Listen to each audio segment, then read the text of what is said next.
Você que é mãe, esposa, trabalhadora, estudante, você que tem essas milhares de faces, né, que nós mulheres temos, alguma vez na vida você já se comparou com alguma outra mulher?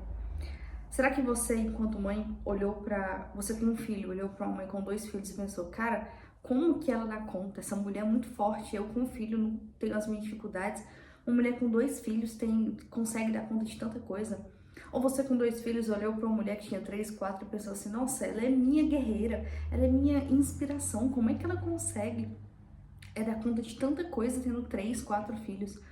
Eu tenho certeza que você algum dia já se comparou, já olhou para a vida de uma outra mulher e pensou, cara, eu não consigo fazer tudo o que essa mulher faz. A verdade é que em algum momento da nossa vida a gente já fez essa comparação. A gente achou que alguém era melhor do que a gente, ou que era mais forte, ou que conseguia mais coisas do que a gente. E a gente ficou frustrado, né, quando a gente olhou para a vida da outra e percebeu que a gente não faz metade do que as outras pessoas fazem. Mas a verdade é que existe uma diferença muito grande entre o que a gente mostra e o que realmente a gente vive. Porque às vezes, a gente prefere compartilhar aquilo que deu certo, porque o que dá certo inspira outras pessoas, sabe? A gente fala assim, não, isso funciona comigo, então pode funcionar com você também.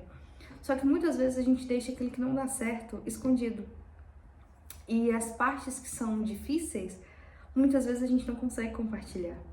E é normal, tá tudo bem. Isso acontece sempre porque a gente quer mostrar coisas que deram certo, né? As coisas que funcionam, pra justamente isso inspirar. Só que às vezes a gente olha pra essa inspiração, para o que deveria ser uma inspiração pra gente, e se torna um peso.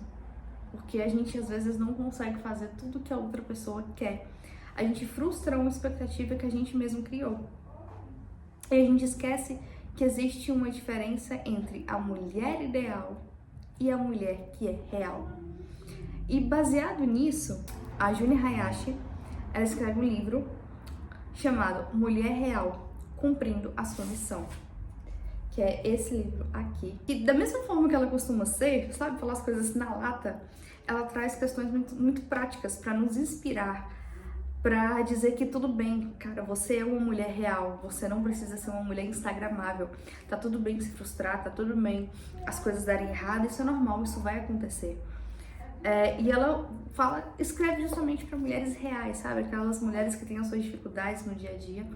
E ela traz passos muito práticos de como você conseguir ser uma mulher real, mas não perder o foco, ter propósito. Fala sobre cumprir a sua missão sendo a mulher que é, sendo você mesma, sabe?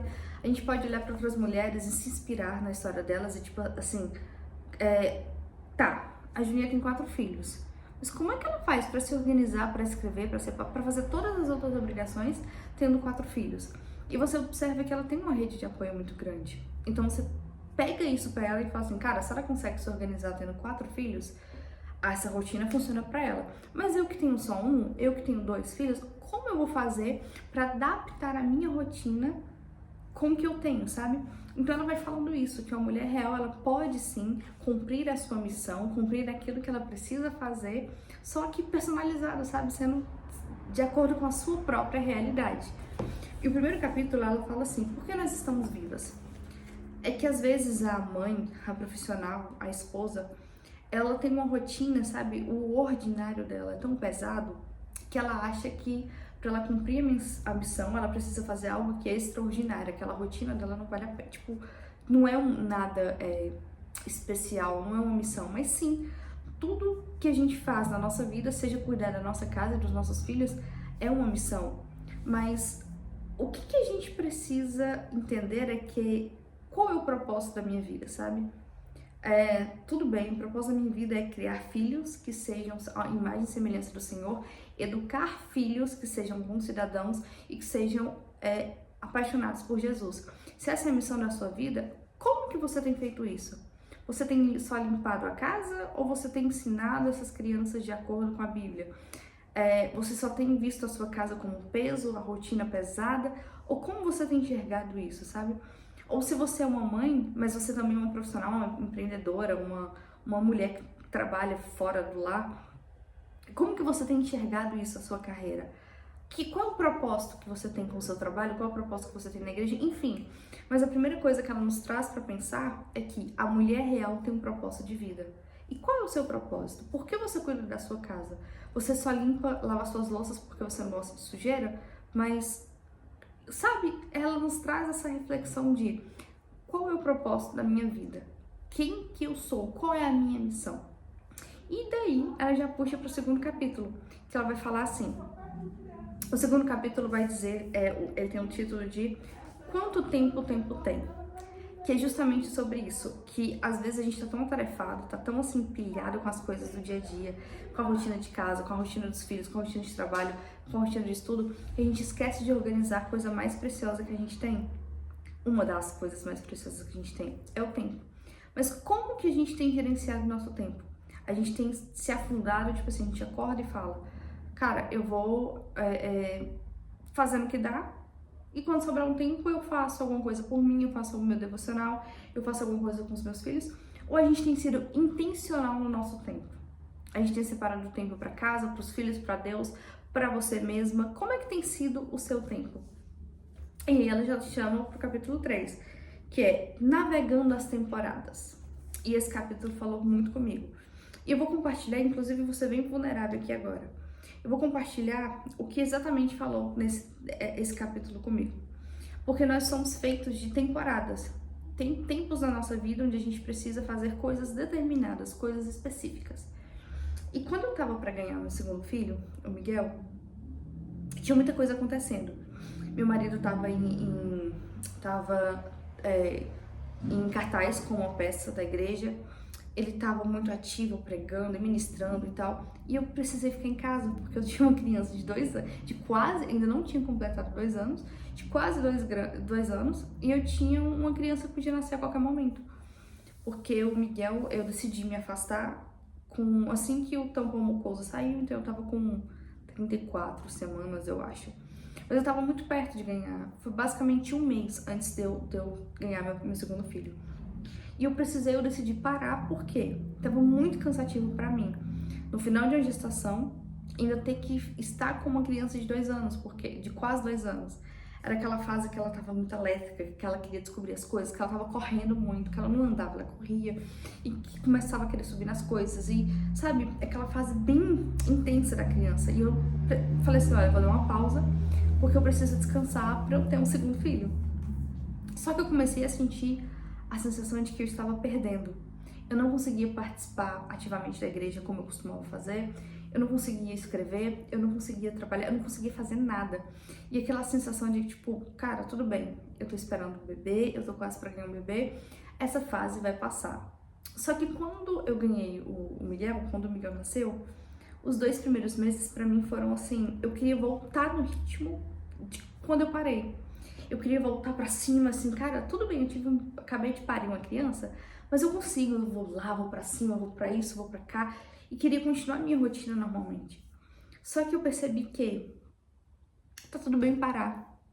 Talvez a estação da minha vida, nesse momento, a minha prioridade era cuidar de uma criança de 2 anos e de uma criança de 2 meses, sabe? De 1 mês, de 2 meses. E eu percebi que eu não preciso. Eu poderia muito bem dar conta de fazer muitas coisas. Sabe, me doar e, tipo, cantar lá na frente, ir com a criança no colo, se a criança chora e faz isso. Eu sei que eu tenho força suficiente pra isso. Mas o que esse tempo tá pedindo de mim? Meus filhos estão muito pequenos, será que eles não precisam de que eu os ensine a participar do culto? Será que eles não precisam de colo nesse momento? Que antes de eu ministrar à igreja, eu preciso ministrar aos meus bebês?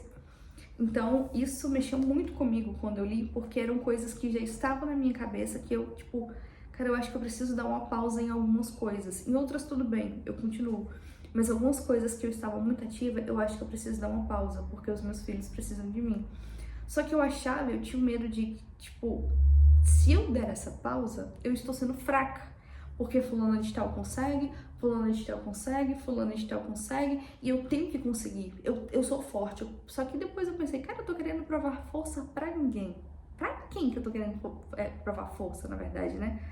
E eu entendi que, nesse momento, na minha realidade, o melhor seria eu parar um pouco disso aqui e ficar com os meus filhos, mesmo que eu sinta muita falta de fazer, né, de querer estar à frente, de querer.